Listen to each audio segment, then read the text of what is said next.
பொன்னியின் செல்வன். வந்தியத்தேவன் நாகத்தீவின் முனையில் இறங்கி மாதோட்டத்தை நோக்கி போய்க் கொண்டிருந்த அதே சமயத்தில் அநிருத்த பிரம்மராயரும் ஆழ்வார்க்கடியானும் சாம்ராஜ்ய நிலைமையை பற்றி விவாதித்து கொண்டிருந்த அதே நேரத்தில் குந்தவை தேவியும் கொடும்பாளூர் இளவரசி வானதியும் அம்பாரி வைத்து ஆணை மீது ஏறி தஞ்சை நகரை நெருங்கிக் கொண்டிருந்தார்கள். இளைய பிராட்டி சில காலமாக தஞ்சைக்கு போவதில்லை என்று வைத்து கொண்டிருந்தால் இதற்கு பல காரணங்கள் இருந்தன. தஞ்சையில் அரண்மனை பெண்டீர் தனித்தனியாக வசிக்கும்படியாக போதிய அரண்மனைகள் இன்றும் உண்டாக்கவில்லை. சக்கரவர்த்தியின் பிரதான அரண்மனையிலேயே எல்லா பெண்டீரும் இருந்தாக வேண்டும். மற்ற அரண்மனைகளெல்லாம் பழுவேட்டரையர்களும் மற்றும் பெருந்தரத்து அரசாங்க அதிகாரிகளும் ஆக்கிரமித்து கொண்டிருந்தார்கள். பழையாறையில் அரண்மனை பெண்டீர் சுயேட்சையாக இருக்க முடிந்தது. விருப்பம் போல் வெளியில் போகலாம் வரலாம். ஆனால் தஞ்சையில் வசித்தால் பழுவேட்டரையர்களின் கட்டுப்பாட்டுகளுக்கு உட்பட்டு தீர வேண்டும். கோட்டைக்குள்ளும் அரண்மனைக்குள்ளும் இஷ்டம் போல் வருவதும் போவதும் இயலாத காரியம். அம்மாதிரி கட்டுப்பாடுகளும் நிர்பந்தங்களும் இளைய பிராட்டிக்கு பிடிப்பதில்லை. அல்லாமலும் பழுவூர் இளையராணியின் செருக்கும் அவளுடைய அகம்பாவ நடவடிக்கைகளும் குந்தவை பிராட்டிக்கு மிக்க வெறுப்பை தந்தன. அரண்மனை பெண்டீர்கள் பழையாறையில் இருப்பதையே சக்கரவர்த்தியும் விரும்பினார். இந்த காரணங்களினால் குந்தவை பிராட்டி பழையாறையிலேயே வசித்து வந்தாள். உடம்பு குணமில்லாத தன் அருமை தந்தையை பார்க்க வேண்டும், அவருக்கு பணிவிடை செய்ய வேண்டும் என்ற ஆர்வத்தையும் கட்டுப்படுத்தி கொண்டிருந்தாள். ஆனால் வந்தியத்தேவன் வந்துவிட்டு போனதிலிருந்து இளைய பிராட்டியின் மனதில் ஒரு மாறுதல் ஏற்பட்டிருந்தது. ராஜரீகத்தில் பயங்கரமான சூழ்ச்சிகளும் சதிகளும் நடைபெற்று கொண்டிருக்கும் போது நாம் பழையாறையில் உல்லாசமாக நதிகளில் ஓடம் விட்டு கொண்டும் பூங்காவனங்களில் ஆடிப்பாடிக்கொண்டும் காலம் கழிப்பது சரியா? தமையன் தொண்டை நாட்டில் இருக்கிறான், தம்பியோ ஈழ நாட்டில் இருக்கிறான். அவர்கள் இருவரும் இல்லாத சமயத்தில் ராஜ்யத்தில் நடக்கும் விவகாரங்களை நாம் கவனித்தாக வேண்டும் அல்லவா?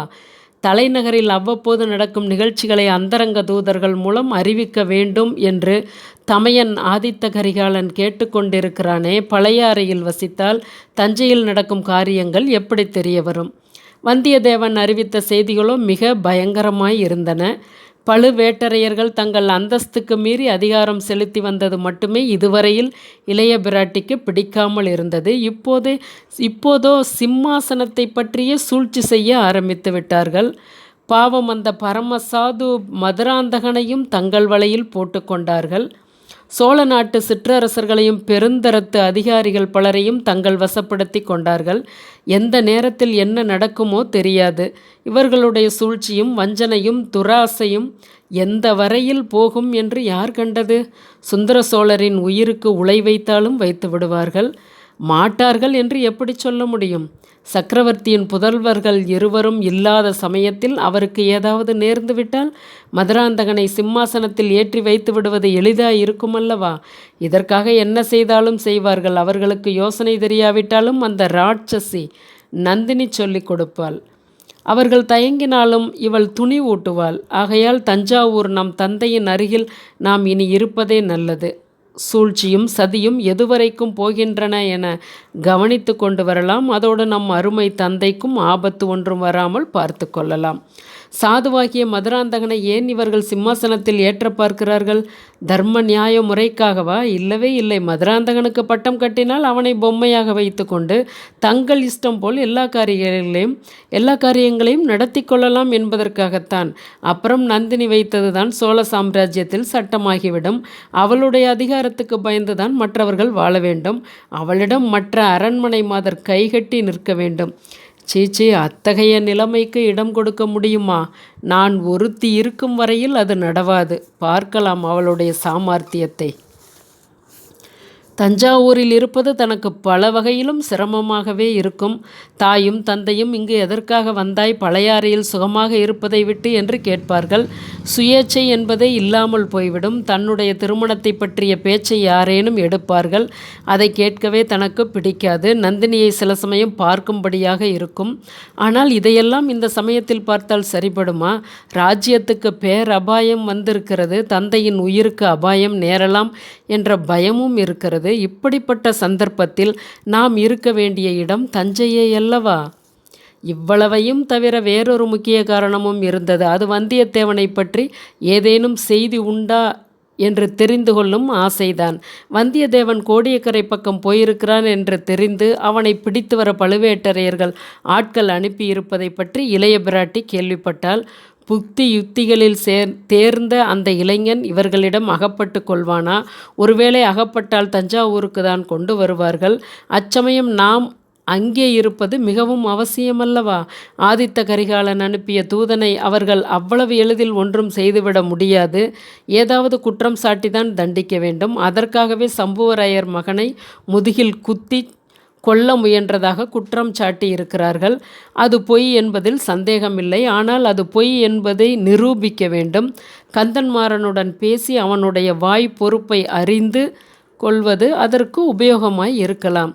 இவ்விதமெல்லாம் குந்தவையின் உள்ளம் பெரிய பெரிய சூழ்ச்சிகளிலும் சிக்கலான விவகாரங்களிலும் சஞ்சரித்து குழம்பிக் கொண்டிருக்கையில் அவளுடன் யானை மீது வந்த அவள் தோழி வானதியின் உள்ளம் பால் போன்ற தூய்மையுடனும் பளிங்கு போன்ற தெளிவுடனும் ஒரே விஷயத்தை பற்றியே சிந்தித்து கொண்டிருந்தது. அந்த ஒரு விஷயம் இளவரசர் அருள்மொழிவர்மர் எப்போது இலங்கையிலிருந்து திரும்பி வருவார் என்பது பற்றிதான். அக்கா, அவரை உடனே புறப்பட்டு வரும்படி ஓலை அனுப்பியிருப்பதாக சொன்னீர்கள் அல்லவா? வந்தால் எவ்விடம் வருவார்? பழையாறைக்கா தஞ்சாவூருக்கா என்று வானதி கேட்டாள். தஞ்சாவூருக்கு இவர்கள் போயிருக்கும் போது இளவரசர் பழையாறைக்கு வந்துவிட்டால் என்ன செய்கிறது என்பது வானதியின் கவலை. வேறு யோசனைகளில் ஆழ்ந்திருந்த குந்தவை பிராட்டி வானதியை திரும்பி பார்த்து, யாரை பற்றியடி கேட்கிறாய்? பொன்னியின் செல்வனை பற்றியா என்றாள். ஆமாம் அக்கா, அவரை பற்றிதான். இளவரசரை பொன்னியின் செல்வன் என்று 4-5 தடவை தாங்கள் குறிப்பிட்டு விட்டீர்கள். அதற்கு காரணம் சொல்லவில்லை. பிற்பாடு சொல்வதாக தட்டி கழித்து கொண்டு வந்திருக்கிறீர்கள். இப்போதாவது சொல்லுங்களேன். தஞ்சாவூர் கோட்டை இன்னும் வெகு தூரத்தில் இருக்கிறது. இந்த யானையோ ஆமை நகர்வது போல் நகர்கிறது என்றாள் வானதி. இதற்கு மேல் யானை வேகமாய் போனால் நம்மால் இதன் முதுகில் இருக்க முடியாது. அம்பாரியோடு நாமும் கீழே விழ வேண்டியதுதான். அடியே, தக்கோல போரில் என்ன நடந்தது என்று உனக்கு தெரியுமா? அக்கா, பொன்னியின் செல்வன் எனும் பெயர் எப்படி வந்தது என்று சொல்லுங்கள். அடி கள்ளி, அதை நீ மறக்க மாட்டாய் போலிருக்கிறது. சொல்கிறேன் கேள் என்று குந்தவை பிராட்டி சொல்லத் தொடங்கினாள். சுந்தர சோழ சக்கரவர்த்தி பட்டத்துக்கு வந்த புதிதில் அவருடைய குடும்ப வாழ்க்கை ஆனந்தமயமாக இருந்தது.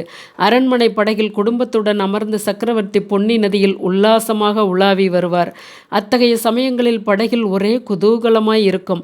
வீணா கானமும் பாணர்களின் கீதமும் கலந்து காவேரி வெள்ளத்தோடு போட்டியிட்டு கொண்டு பெருகும். இடையிடையே யாரேனும் ஏதேனும் வேடிக்கை செய்வார்கள். உடனே கலகலவென்று சிரிப்பின் ஒளி கிளம்பி காவேரி பிரவாகத்தின் சலசலப்புடன் ஒளியும் ஒன்றாகும். சில சமயம் பெரியவர்கள் தங்களுக்குள் பேசி மகிழ்வார்கள். படகில் ஒரு பக்கத்தில் குழந்தைகள் கும்மாளம் அடித்து கொண்டிருப்பார்கள். சில சமயம் எல்லோருமாக சேர்ந்து வேடிக்கை வினோதங்களில் ஈடுபட்டு தங்களை மறந்து கழிப்பார்கள். ஒரு நாள் அரண்மனை படகில் சக்கரவர்த்தியும் ராணிகளும் குழந்தைகளும் உட்கார்ந்து காவேரியில் உல்லாச பிரயாணம் செய்து கொண்டிருந்த போது திடீரென்று குழந்தை எங்கே, குழந்தை அருள்மொழி எங்கே என்று ஒரு குரல் எழுந்தது. இந்த குரல் குந்தவையின் குரல்தான். அருள்மொழிக்கு அப்போது வயது 5, குந்தவைக்கு வயது 7. அரண்மனையில் அனைவருக்கும் கண்ணினும் இனிய செல்வ குழந்தை அருள்மொழி. ஆனால் எல்லோரிலும் மேலாக அவனிடம் வாஞ்சை உடையவள் அவன் தமக்கை குந்தவை. படகில் குழந்தையை காணோம் என்று குந்தவைதான் முதலில் கவனித்தாள். உடனே மேற்கண்டவாறு கூச்சலிட்டாள். எல்லோரும் கதிகலங்கி போனார்கள். படகில் அங்குமிங்கும் தேடினார்கள். ஆனால் அரண்மனை படகில் அதிகமாக தேடுவதற்கு இடம் எங்கே? சுற்றி சுற்றி தேடியும் குழந்தையை காணவில்லை. குந்தவையும் ஆதித்தனும் அலறினார்கள். ராணிகள் புலம்பினார்கள். தோழிமார்கள் அரற்றினார்கள். படகோட்டிகளில் சிலர் காவேரி வெள்ளத்தில் குதித்து தேடினார்கள். சுந்தர சோழரும் அவ்வாறே குதித்து தேடலுற்றார். ஆனால் எங்கே என்று தேடுவது? ஆற்று வெள்ளம் குழந்தையை எவ்வளவு தூரம் அடித்து கொண்டு போயிருக்கும் என்று யார் கண்டது? குழந்தை எப்போது வெள்ளத்தில் விழுந்தது என்பதுதான் யாருக்கு தெரியும்? நோக்கம் குறி என்பது ஒன்றுமில்லாமல் காவேரியில் குதித்தவர்கள் நாலாபுரமும் பாய்ந்து துளாவினார்கள். குழந்தை அகப்படவே இல்லை. இதற்குள் படகில் இருந்த ராணிகள் தோழிமார்களில் சிலர் மூர்ச்சை போட்டு விழுந்து விட்டார்கள். அவர்களை கவனிப்பார் இல்லை. உணர்ச்சியோடு இருந்த மற்றவர்கள் ஐயோ என்று அழுது புலம்பிய சோகக்குரல் காவேரி நதியின் ஓங்கார குரலை அடக்கி கொண்டு மேலெழுந்தது. நதிக்கரை மரங்களில் வசித்த பறவைகள் அதை கேட்டு திகைத்து மோனத்தில் ஆழ்ந்தன. சற்றென்று ஒரு அற்புத காட்சி தென்பட்டது. படகுக்கு சற்று தூரத்தில் ஆற்று வெள்ளத்தின் மத்தியில் அது தெரிந்தது.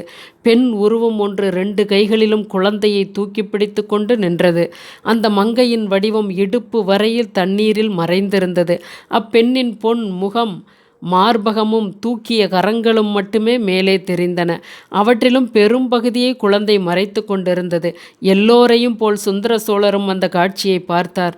உடனே பாய்ந்து நீந்தி அந்த திசையை நோக்கிச் சென்றார். கைகளை நீட்டி குழந்தையை வாங்கி கொண்டார். இதற்குள் படகும் அவர் அருகில் சென்று விட்டது. படகில் இருந்தவர்கள் குழந்தையை சுந்தர சோழரிடமிருந்து வாங்கி கொண்டார்கள். சக்கரவர்த்தியையும் கையை பிடித்து ஏற்றிவிட்டார்கள். சக்கரவர்த்தி படகில் ஏறியதும் நினைவற்று விழுந்து விட்டார். அவரையும் குழந்தையையும் கவனிப்பதில் அனைவரும் ஈடுபட்டார்கள். குழந்தையை காப்பாற்றி கொடுத்த மாதரசி என்னவானாள் என்று யாரும் கவனிக்கவில்லை. அவளுடைய உருவம் எப்படி இருந்தது என்று அடையாளம் சொல்லும்படி யாரும் கவனித்து பார்க்கவும் இல்லை. குழந்தையை காப்பாற்றியவள் நான் என்று பரிசு கேட்பதற்கு அவள் வரவும் இல்லை. ஆகவே காவேரி நதியாகிய தெய்வம்தான் இளவரசர் அருள்மொழிவர்மரை காப்பாற்றி கொடுத்திருக்க வேண்டும் என்று அனைவரும் ஒருமுகமாக முடிவு காட்டினார்கள். ஆண்டுதோறும் அந்த நாளில் பொன்னி நதிக்கு பூஜை போடவும் ஏற்பாடாயிற்று. அதுவரை அரண்மனை செல்வனாயிருந்த அருள்மொழிவர்மன் அன்று முதல் பொன்னியின் செல்வன் ஆனான். அச்சம்பவத்தை அறிந்த அரச குடும்பத்தார் அனைவரும் பெரும்பாலும் பொன்னியின் செல்வன் என்றே அருள்மொழிவர்மனை அழைத்து வந்தார்கள். அடுத்த அத்தியாயத்தில் சந்திப்போம். ஆடியோ கேட்டுட்ருக்க உங்கள் வீட்டு பெரியவங்களுக்கு பொன்னியின் செல்வன் கேட்கணும் அப்படின்னு ஆசைப்படுறவங்களுக்கு அதை கேட்க தெரியாது இல்லையா? அப்போ பிளேலிஸ்ட்லேருந்து எடுத்து நீங்கள் கொடுக்கும்போது அவங்களும் கேட்பாங்க. எல்லாருக்கும் ஷேர் பண்ணுங்கள். நன்றி.